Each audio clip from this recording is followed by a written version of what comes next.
Welcome, everybody, to Conversations on Coaching. My name is Charlotte Lettuce Richardson. I am part of the Women's Running Coaches Collective, and I have a very special guest today, somebody who's been in the coaching game for a long time, has been incredibly successful, and has really, I think, inspired our sport by giving athletes opportunities to both train and compete. So his name is Tom Rothenberger. He is the head cross-country coach at Jesuit High School, and I think he has stepped down to be an assistant coach in track and field, but was the head coach at Jesuit for a very, very long time. Tom has some incredible accomplishments, one of which is National Coach of the Year, and I think that was in 2006, which is, you know, for the state of Oregon, quite an accomplishment to be recognized in that way. He's also been the Oregon State Coach of the Year 15 times in a row. He has brought his teams to the state championships many, many times and has won state titles 28 times, 19 in cross country and 9 in track and field. He also has had 89 Metro League championships titles, which is quite impressive. The one thing I want to say is that Tom Rothenberger is more than just all of these titles. I have known Tom personally. He has coached both my boys. I worked with him, which was an incredible experience and really impacted my coaching, how I coach, my coaching career. But he also is somebody that is incredibly kind and wonderful to all of his athletes, both the slowest to the fastest. I always like to tell the story that during cross-country meets, I remember Tom jogging in with the very last kid, oftentimes the last kid on his team. And so I think the athletes on his teams know that he cares about them. They know that he's passionate about running, that he's going to give them the opportunities to compete, but also that he cares deeply about them. So that's a very important part, almost more important to me in a lot of ways. I know, Tom, and you and I have talked about this often, you know, when you get invited to somebody's wedding, or you get the notice for the new baby, or an athlete comes back and tells you, remember this moment, you really impacted my life, how important those things are. So you, to me, are both such a successful coach competitively, but I think a coach who has impacted so many kids' lives. So I know I'm missing a lot there. Anything you want to add about your? Fine. You know, I'm sure our conversation will reminisce about some of those journeys and the times we spent together and the times we spent on opposing sides, but also working together from a distance. So. And I have to say that the year when I was head track and field coach at Lincoln High School, 2007, we were lucky enough to win both the boys and girls state track and field championships down in Eugene.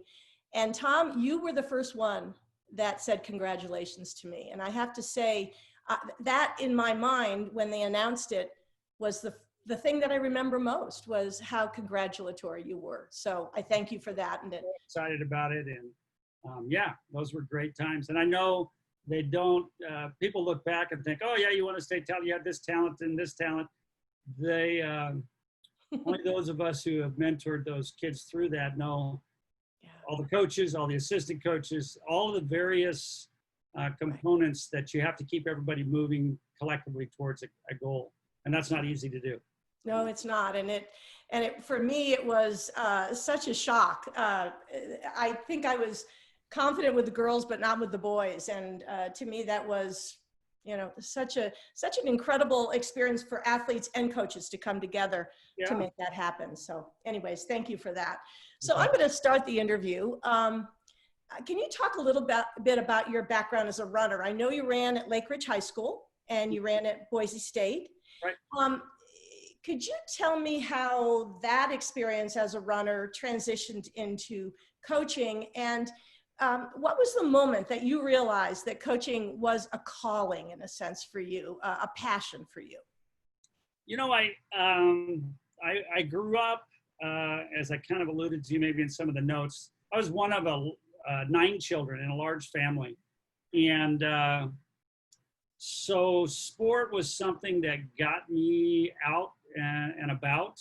It gave me a sense of belonging, but I was in those traditional football, basketball, baseball sports, didn't know anything about the others. And then as I got into high school, I lost my father my freshman year in high school. I was very young going to high school, going to school in general. Being the 8th out of 9 children, my mom put me out the door early in life. I was 4 years old when she sent me to kindergarten because there was free hot lunch. And so all along I was really young, so, I mean, I graduated from high school and I'm 16, just turning 17. I graduated from college and I'm just 21, starting my career at 21. Right. So I came into running because of a high school coach named Keith Herdstrom at Lake Ridge High School, who convinced me. I was beating all of the runners in fitness testing and running, and finally convinces me to come out. I run as a sophomore in high school, track for the first time. And then first time I ran cross country was my junior year. And so I looked up to him. There was another a person that I deserves a recognition or shout out, a guy named Gordy James. And Gordy was the basketball coach. And both of them saw in me the potential to have a future different than what I had grown up around. Right. And that college could be a possibility. And I remember very concretely that my junior year in track, I had gone through my sophomore year, had some little bit of success. I think I ran the mile in 4:28, which is pretty good, maybe a 4:10, kind of 1,500 kid in today's numbers. And the next year I went out for basketball and I come out for track. And I mean, at this point, we're not into running gear. We're just wearing the old beat up pair of tennis shoes. I literally showed up the first day for cross country in a pair of cutoff blue jeans. And I thought that was okay. But my junior year, my first meet was like 4 or 5 days after basketball had ended. And we were running against Milwaukee High School, and I'm at Lake Ridge. And there was this standout runner. He'd been one of the top 2 runners in the state cross country meet. His name is Stan Link, still know Stan today. And the coach just said, go run with him. Well, he's a guy who would go on to run the 2 mile in 9:02, I think, something about that. Again, he had been second at the state cross country meet this fall before. So I just say, sure, I'll just go out. And my first race, my junior year, I ran 4:19 off of a 4:28. And I've only been running for 3 days of practice. I had no business running that fast. I wasn't physically ready to do that. I just believed my coach when he said, you can run with this guy. Right. And I don't know if I ever in college ever ran as well mentally as that. I was just so determined. And it was at that moment that he called my mom that night and said, your son's going to go to college. And he just all of a sudden entered run 4:19 as a first race of his high school junior year. Now, it didn't go smoothly necessarily all the way from college to high school, but that was a point by which I knew that a college education is a possibility. Yeah. So that opens up all sorts of opportunities. Right. And I started working with they had a cadet teaching program where the high school kids went down and they taught in the junior high or just tutored. So I got involved with that and I found success in doing that. I enjoyed doing it. That summer, I helped a local track club and I started coaching some individuals in just, helping them to AAU. Back then it was AAU. And they would go to these meets and down in Eugene. And so I enjoyed that part of it. And I looked up to these 2 coaches, right. Coach James and Coach Herdstrom. And so I didn't really know anything different. I thought, that's pretty cool. I'd like to do that. Why don't I teach and coach? What are you going to teach? I don't know. I'm a history teacher. I guess I'll teach history. So that's kind of when it started, where that seed is planted. Right. But certainly the journey from there, when I went to Boise State, the reason I went to Boise State was probably because a former teammate, a young man who was a year ahead of me, Dave Steffens, had gone there. So there was some security there. Right. I'd love to have gone to Oregon, but coming out of high school as a 4:14 miler and, you know, maybe a 9:15 2-miler, it was 8:40. Oregon in 1978 wasn't interested in that. Mm-mm. So I went to Boise State and had some early success. I'd say 2 years in the wilderness, Mm-hmm. and then finally figured it out my senior year. But I had 3 coaches in 4 years, Right. which is, you know, and then we can get into that or whatever, because each of them had a different philosophy. Right. But it led me to believe that coaching was something that I wanted to do. And if I was to fast forward, I don't know, maybe 15 years into coaching, I remember this epiphany. I was at a summer camp. I was working at this summer camp at the high school, Jesuit, and I was out in the middle and I was kind of directing, and I think my 2 sons were working the camp and some other people. And I just had this sense like, this is what I was made to do. Right. This is what I was meant to do. So I think if you can find that, you're very, very fortunate. Doesn't mean there weren't days where I was calling Pat Tyson, wondering, what am I doing wrong? I've got this figured out. And we have some other things I'm sure to talk about that we can give encouragement to young coaches as to it isn't all going to go smoothly.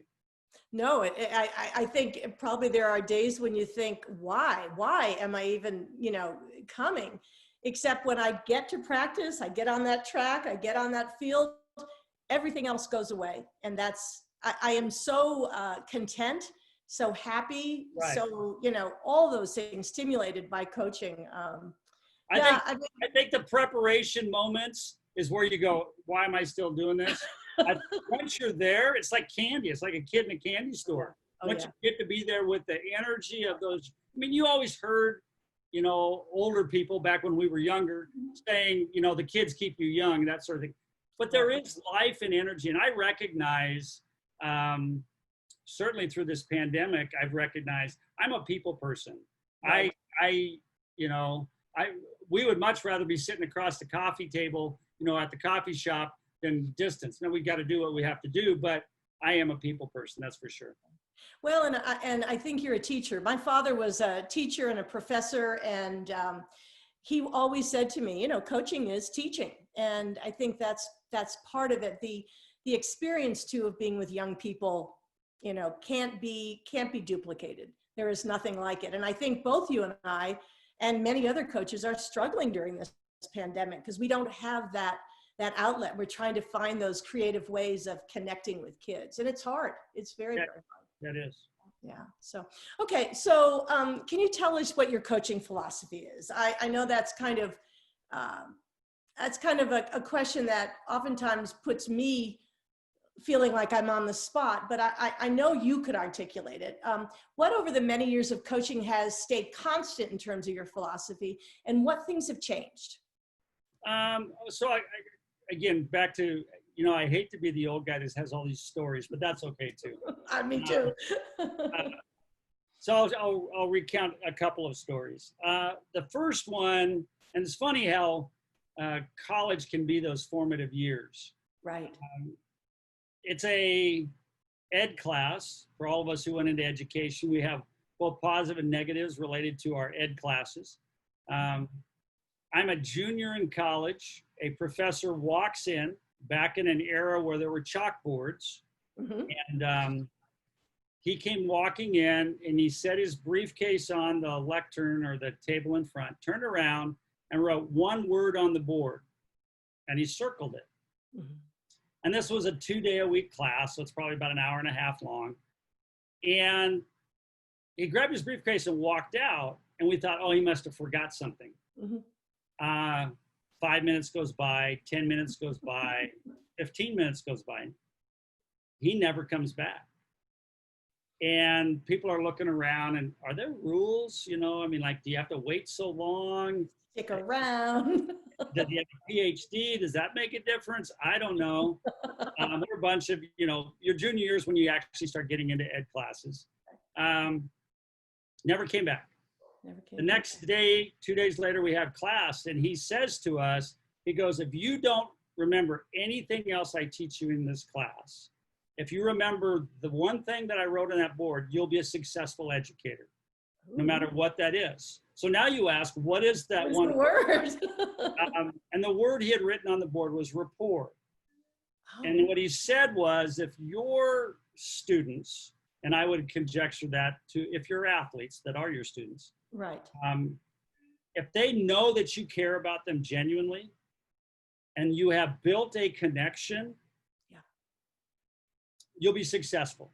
The rest. And if you don't, it Right. doesn't make any difference how smart of a history teacher I would be, how brilliant of a coach I was, I won't be successful if they don't believe that you care. So, I mean, there's little phrases, they won't care what you have to say until they know how much you care about them. Right. And so that's been really true to me throughout my career. And it still is a reminder to me when I get caught up in the minutia, even like our conversation here. And I have all these things in my head that I've written down, but if we don't take the time to connect, it doesn't make a difference how eloquent the words are if you haven't connected. Right. The second story is a tribute to Ed Jacoby. Ed Jacoby was my college coach, my first college coach. He was the program director. Right. He wasn't a distance guy. He was a U.S. Olympic high jump coach coaching cross country, but it was just the time when we arrived there. But he stayed with the program. He remained the head coach. He brought on a new distance coach, actually 2 more distance coaches in my time there. And that's another story, interesting story, but that's another story. We'll get to that here in a little bit. But Ed, I was going to school in Southern Idaho. Southern Idaho wasn't big on education. It's a farming community, rural state. And then there was a lot of business centers there. So many farmers are millionaires. Right. They're just millionaires wearing, boots. And then Boise was this hub of Ore-Ida Foods and Albertsons and Morrison Knudsen Construction. So there was respect for business, and there was respect for that, Puritan work ethic in the fields. Right. Education wasn't really high. Right. And they didn't pay well for education. But when Ed would take these road trips with us and run those 15 passenger vans, we're going across Southern Idaho into Utah, down to Salt Lake or Provo or someplace, take us up to altitude and run us at, 6,000 feet. You just talk. And when I remember distinctly at one point, we were at one of those rest stops and you're getting some food or whatever. And he had been quizzing me. I'd been riding shotgun to keep him awake. He'd been quizzing me about going into education, really challenging me. Why do you want to do that? You're not going to make any money. You're not going to, And when he realized I really wanted to teach and coach, he stopped me and he looked me in the eye and he says, never apologize for being a coach. Right. He said, you're going to run into educators on a college campus, high school campus, wherever you go, and they're going to look down on you as a coach. They're going to just diminish its value just because there's always this tension between athletics and academics on a school setting. That's just natural. Mm-hmm. He said, but don't ever apologize because you have those young people where they want to be. And you have the opportunity to have a bigger impact than you'll ever imagine. And that always stuck with me. I have felt that. Here I get a college prep school. I've appreciated the institution because it refers to athletics as co-curricular, not extracurricular. It may seem like a little difference, but it's a big difference. Now, not everybody on the campus subscribes to that. Some see them as extracurricular, but I really appreciate that.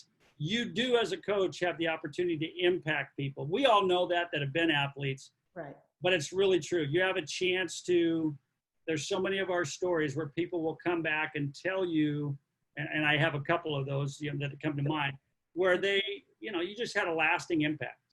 Right, right. So so the sense of connection with athletes, rapport, basically what you're saying is if you have that, and then also obviously have, the good solid background, a coaching background that I know you have. Um, besides that, has anything changed over the years? How have you changed your coaching style in a sense, or your coaching philosophy and all of that over the years? Well, I think, part of your question earlier will lead to that. And that is, are there tenets that still stay and are the ones Right. that change? Right. And, Charlotte, as you know, I've had that task of managing a large program. Right. Right. And what are those things that have been the foundation? Right. And I interestingly, I don't know, it's probably 25 years ago, maybe longer, 30 years ago, I put up 3 statements up on the coach's office wall, and they're still there. Nothing fancy. They're literally 8.5 by 11 sheets of paper with an old Word document in bold letters, these 3 statements. But they've been foundations, and they remind me, and I believe some of my coaches, that reminds them. But I tell them this every year, and they'll see that. So these are those statements. And the first one is, be organized and prepared every day. Yep. I think track coaches can be a little bit flippant at times, and just kind of, and you may go to other sports and you see that basketball coach, man, he's got everything dialed down to the minute. So I believe strongly that will make the kids' experience better, your coach's experience better, and you'll be more respected, and the kids will have a better experience. Your athletes have it. So be organized and prepared every day. And Tom, seriously, I think I took that from you probably more than anybody else. I have a great fear. I will never go onto the field. I will never sit in front of a group of kids and not know what I plan to do, what my goals are for the day. And that's one of the things that I've said to so many coaches: never go out to coach without a plan, without being organized and know what your goals are for the day. So anyways. The days that I've had really rough days where I come away when I realize I didn't do that. Yep. I got busy. It's never really, willing neglect, but I got busy. I wasn't focused on, this is what I'm going to do, and here's how I'm going to do it. Right. So be organized and prepared. The second is, I think equally important, is make personal contact with your athletes every day. Right. Now, that's super challenging when I have 350 track athletes. I can't do it. I have to empower my assistant coaches to do that. But I believe strongly that every student athlete needs to know that's my coach. Right. And if I've got 300 kids and I'm going to break them into 10 groups of 30, and that coach has one classroom worth of kids, 30 kids, and every one of those kids' names should be called that day. Right. I can't do them all, but every kid should be. And if you are a coach, be organized and prepared and make personal contact. Right. They're not just a number. The third thing that I always focus on is teach independence, not dependence. Mm-hmm. So it says up there, teach independence in your athletes. If we've done our job right. And when I would go down to Hayward Field and I'd watch on that turf field behind the warm-up area, and you saw those athletes who kept going back to their coach, what do I do next? What do I do next? Right. And that may be their style, and that's fine. But I do not want to be in that role that if I've done that job well, they know what to do. And to be honest, I'm always coaching for next year. Right. If I've trained this year's juniors and seniors well, they know what to do, and I'm teaching the freshmen and sophomores. They may be right beside them because they have that kind of talent, but I'm reminding them, and then I'm pointing to these kids and see what they're doing. So those tenets have stayed constant. Right. One of the, and you asked what has changed over time. Right. I believe strongly in never standing pat. always adapting, always changing. And in one of our first coaches meetings, it has as one of our 10, I only have 2 coaches meetings a year in track. We meet twice before the start of the season. And then after that, I may ad hoc do that, but I'm going to disseminate information and have one-on-one conversations. And I know different styles work. But at one of those early season, preseason meetings, I asked the coaches, what are we going to do better? What innovation are we going to use to be more effective? And back when you were there, I'm doing flash timing and we're doing timing systems, whatever. Doing everything. Yeah, but there's always something you can do better. Now it's, how am I going to use social media for the positive, not the negative? And 2 years ago, I've delved into a little social media recently, and we'll talk about that new venture. But that's a lot of bandwidth for me at this stage. But I understand the power of it. So I sat with some of our leaders. I said, how can we use that for good? How can we use that?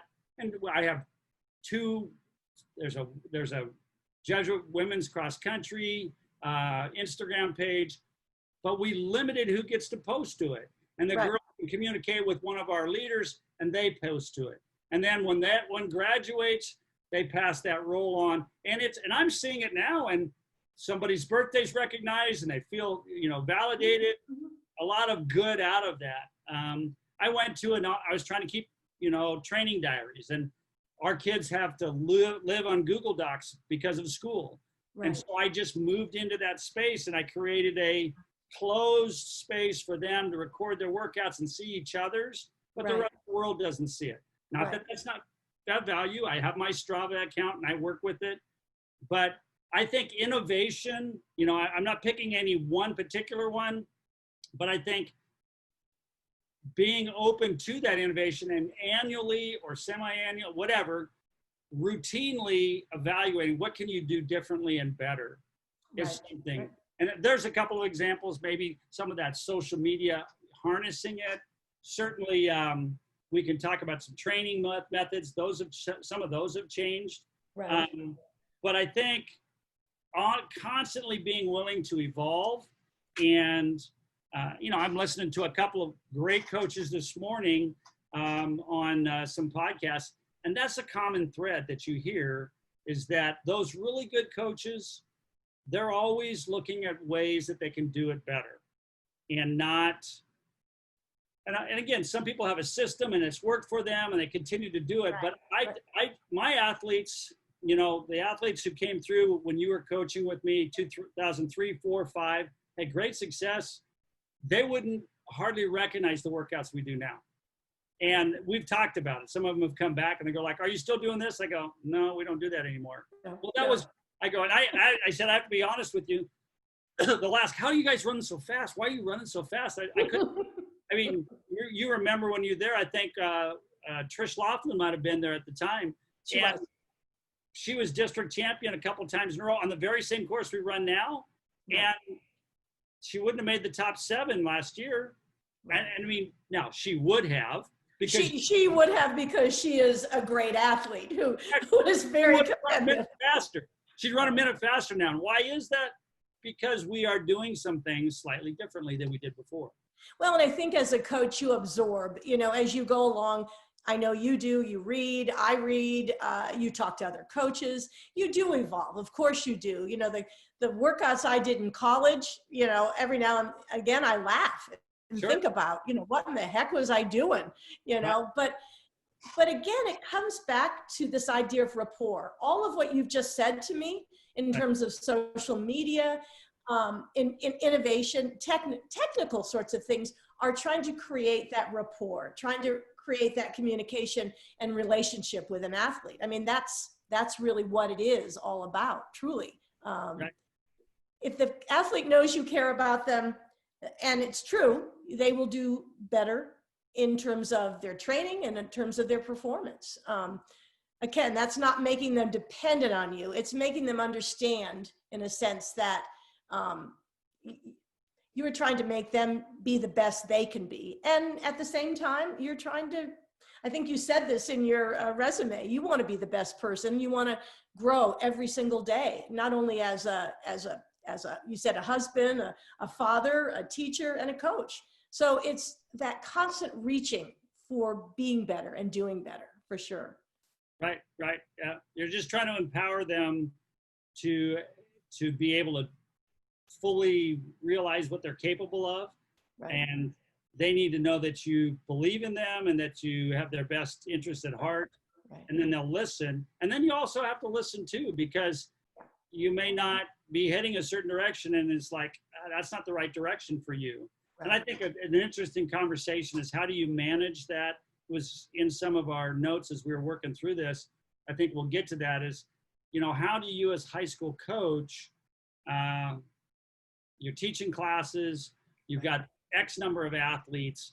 And I think I've made mistakes along the way in not recognizing the different needs of the student athletes you're coaching. And I think and maybe just in the last 5 to 10 years, I've realized, you see, I grew up as one of those 9 children, and mom tried to make sure everybody got 2 cookies because it's going to be fair. Right. And I took that and, you know, if you've got 300 kids, or if your team has 150 kids, or whatever the big number you have, right, what the 150th kid needs and what your number 1 kid needs, or 5 kids, is it the same? And they actually aren't looking for the same. So for me to draw up a plan that treats them both exactly the same, it's kind of faulty. Yeah. And it took me 35 years to figure that out, that I wasn't letting down that. I categorize kids in a group A and B now. Right. And I would say, and I wouldn't use this necessarily, I don't want this to be taken as a negative, but you have participation or participant and athletes. Right. And the difference of being a jogger and a runner. A runner is considered, in my view, a runner cares about how fast they run, and what pace they're going to run. A jogger is just the activity. They want to do the activity, and it's reward in and of itself. I think during this pandemic, it's been a real challenge to that too, because some of us have tried to appeal to the runner as a participant, and that doesn't really strike them. Right. It doesn't really resonate with them, because they entered this activity because they want to get better and they want to run faster.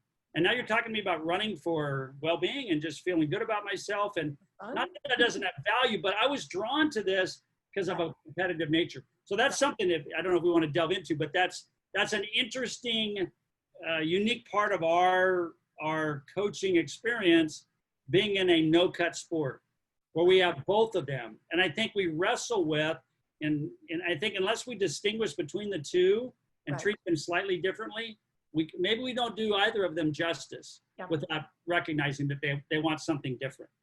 Well, I know we were able to have about 6 summer sessions because we were a lot better in terms of the COVID over here. And the last day, because things were starting to escalate and they had decided not to come back in person to school, and obviously all the OSAA, the seasons changed. But my varsity boys they weren't concerned about, are we going to get to come and run with you? They were concerned about, are we going to get to race? And they were begging me, for those opportunities. And it really struck me. There are other kids on the team who really come because of the camaraderie. And because they just like being around, their friends, but they also like being around the coaches and having a workout. So that's been, for me, a real struggle, because I was a competitive athlete and I know how I would have felt during this. But okay, well, that's enough about me. But so I get the sense that at the beginning of a season, before you start, you sit down and talk with your staff a couple of times, 2 meetings. Right.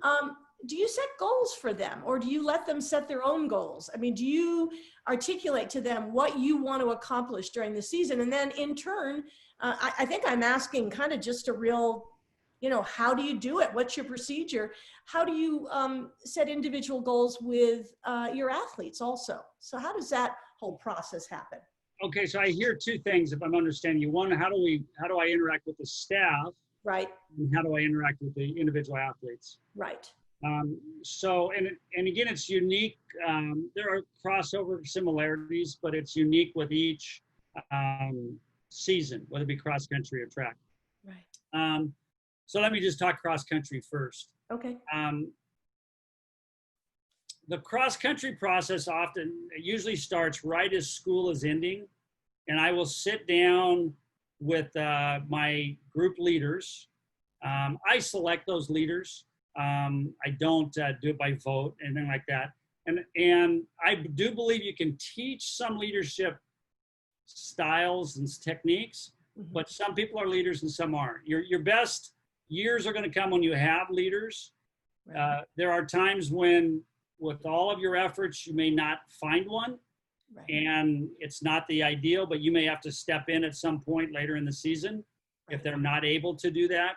right. But I start with a gathering, and usually it's in June, right as school's gotten out, and it's one of my favorite times. And I tell the student athletes, I said, this is a creative process. We have 3 girls that are our leaders, and I have 3 boys that are our leaders. And I sit down with them and I say, this is an exciting time because whatever we create is up to us. Wow. And I said, I start the conversation with, here it is, June. If you and I sit down in December and we're looking back on the season, what would you like to say we have created? What experience would you like to have been part of and had played a creative process in making? We can make it whatever we choose to, good or bad. And so that's a real exciting time. And some groups are all about numbers and times and places. Others are about connection and talking and, how do they make their group feel? And it's they're a product of their past, what they've experienced, and they're a product of what they're hoping to become. So that's where the process starts with the athletes. And usually at that point, I'm trying to get a shared vision.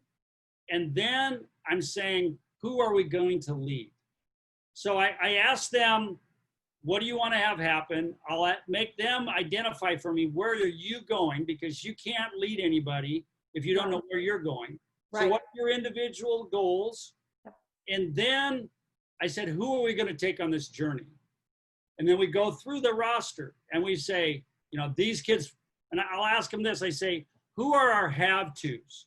Who do we have to get to buy in to be where we want to be? Now that may or may not be the fastest runners. You may be trying to create a certain attitude or perspective or emotional connection on the group. So it may be a runner in the group who is not your fastest runner, but this person has to buy in, because if they buy in, their personality brings everybody in, whatever that is. So where are you going to go, and where are we collectively going, and who are we taking on that journey? And then we take those, okay, these are our have-tos, and then we make a list of who are our bonus. Who are the ones they've shown ability, maybe they might have enough ability or they may not, but we need to invest in them. Or here's somebody who hasn't bought in yet, but we're going to try to get them to buy in to our vision. Maybe it's a youngster that you're going to try to bring along. You see some potential. So we come up, and then they each take so many of those and play big brother, big sister to them. So we assign them. We actually do a draft, and we just say, okay, here's the ones we got to get to buy in. Oh, I know her really well, or I know him well. We ride together, or we have lunch together. Right. And then they're tasked to stay connected with them, text them, call them, give them rides, what have you. And so that's where the athlete process starts, to get the buy-in. So what if these athletes, you're very competitive. I know you are. You're also very inclusive. Both those things can work together. But what happens if the group doesn't necessarily gel with what you want to have happen in the next season? That's a conversation you have to talk about. And if you're not in touch with that going into it by that point, Right. then you need to take stock of, I need to take stock of where I'm at. And I need to, I've usually already had some conversations before I've selected who's going to be in those roles. Right. I have some similarity, but I need to listen. They're going to be aware of some things. Right. But putting that team together, that leadership team together, I've already kind of thought about, okay, I again, example, as much, I think this becomes an important part of the conversation here. How many athletes can your varsity coach coach? Really coach? Right. And I've had these conversations with college coaches, good high school coaches. It's fewer than you might think, I believe. I think that I can, if I'm going to do a really good job, I'm going to be able to coach 7 to 10 of each gender. And if you're going to carry we have group A and group B, right, athletes and participants, the group of athletes is going to grow every year. right. In August, that might have 14 girls. And by the time we get to the end of cross country season, we might have 18 or 20. Because we found some kids that have bought in. Right. Okay? Same thing on the boys' side. I think you always want to have at least 10 or 12 that are bought in to create the dynamic that you want. But I honestly don't believe that I can, and this is, I've evolved to this over the last 7-8 years. If I'm going to have 15 boys and 15 girls that are bought in and really going for it, I can't do that by myself. I need somebody else bought into that coaching vision. This is another note that I wrote to myself. I think as you hire assistant coaches, you need to be honest as you're interviewing them, as you're connecting with them. What is their heart? I mean, I think to Laura Harmon. I don't know if you know Laura. I think you do. Of course. I love Laura. Yeah. And so Laura joined our program right as she was finishing at University of Oregon, All-American there, All-State in high school.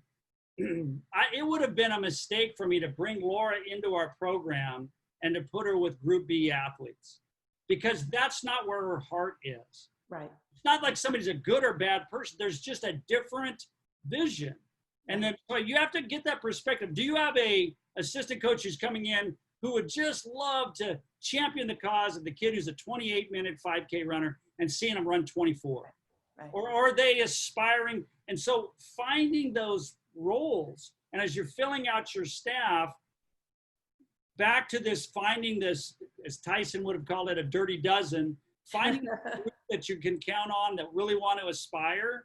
Right. If you're going to carry 12, 14, 15 of each gender, you need another Laura Harmon. You need another person aspiring to coach athletes at that level.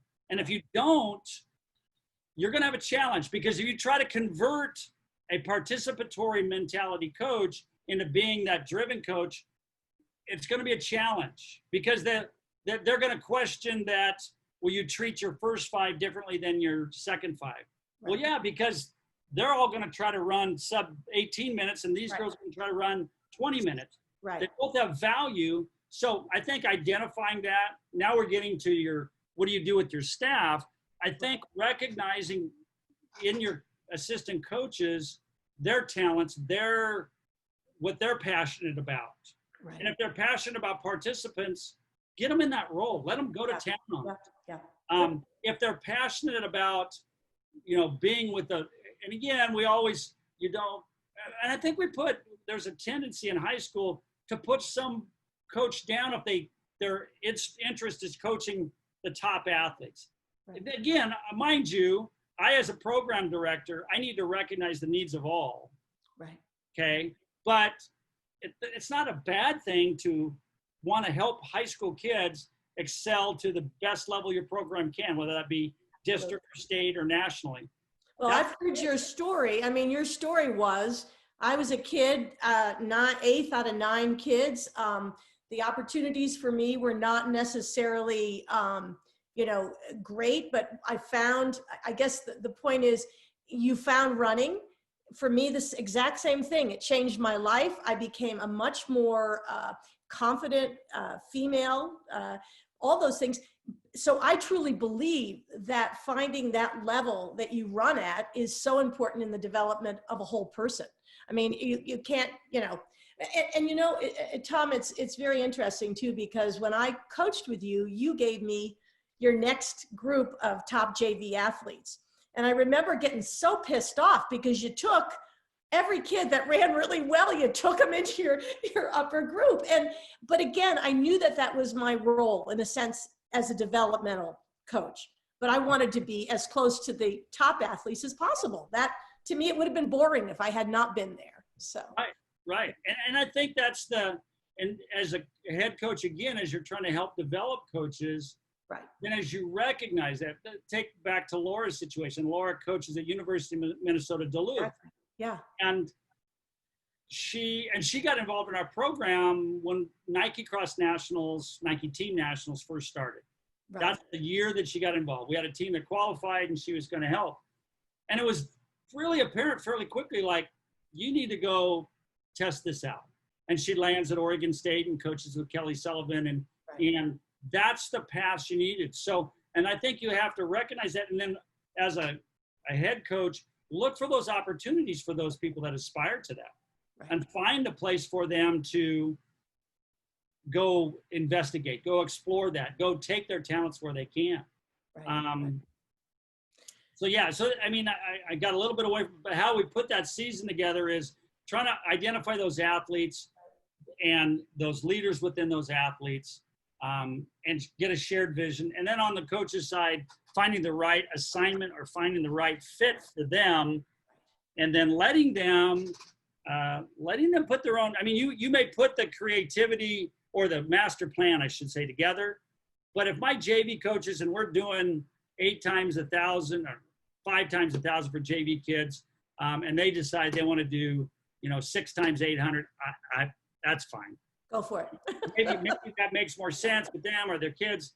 That, now, I mean, within reason, I mean, if I'm telling them to run 5 miles and they say we're going to run a mile, or if I say run 5 miles and they say 10, I might have to coach them up. But I'm not going to do that in front of them. I'm going to have a conversation with them and find out, why did they think that was better? Right. No, yeah, it's a hard thing. I came over here to Bend High School and was lucky enough to have Lisa and I say, would you like to come and help? But my first summer at the summer practices, she put me with the 12 and 13 minute milers that were just starting out. And I tried to run with them. I finally said to Lisa, this just it didn't work for me. It's not that I didn't want to work with those kids, but it wasn't challenging at all. And I think as a coach, you need to have that experience if you're not the head coach. If you want to cultivate good coaches, put them in the place that they're most valuable, most useful. Right. And I think you have to be creative about that, and you have to be honest about it. Right. And just look at you. Likewise, I mean, those of us, you've done it too. Those of us who've been head coaches, you coach just about everything. Right. And at some point you have to say, you've got to be excited about what you're doing. I mean, I coached the pole vault for a couple of years. That was a mistake.